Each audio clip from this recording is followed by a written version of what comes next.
네, 조금 전 전해드린 이 임성근 전 해병대 1사단장과 관련해서도 의미 있는 증언이 나왔습니다. 이번에도 유선희 기자와 짚어보겠습니다. 자, 유 기자, 임성근 전 사단장의 혐의가 왜 빠졌는지 역시 핵심 쟁점이었는데 이종섭 전 장관이 처음으로 밝힌 사실이 있었죠? 네, 맞습니다. 임성근 전 사단장의 휴가 처리에 대한 증언입니다. 들어보시죠. 휴가 처리에 대한 지시. 그 부분은 누굽니까? 이거? 그 회의하기 1시간 전에 대상이 휴가자에 대한 장관께서 지시하신 거예요? 그는 사단장을 휴가자에 대한 장관 언급했던 지시요? 것인데 왜 그렇게 언급했느냐 하면은 회의 1시간 전에 해병대 산업으로부터 제가 전화를 받습니다.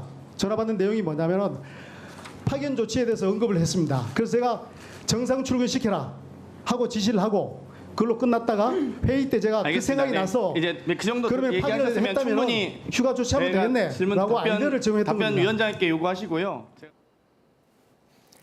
네, 이게 무슨 얘기인지 정종범 전 해병대 부사령관의 메모를 보면서 설명해 드리겠습니다. 자, 지난해 7월 31일 날 정종범 부사령관이 한 메모입니다.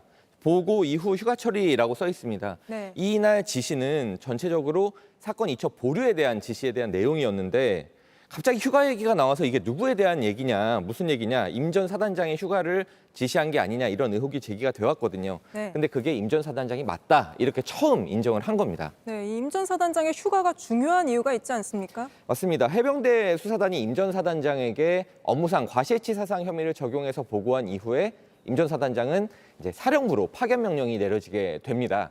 그런데 이 전 장관이 이첩 보류를 지시하면서 파견 명령이 취소가 되고 갑자기 이 전 장관과 또 박진희 보좌관이 여러 차례에 걸쳐서 김계환 해병대 사령관한테 연락을 해서 정상 근무 중이냐 이렇게 챙기게 됩니다.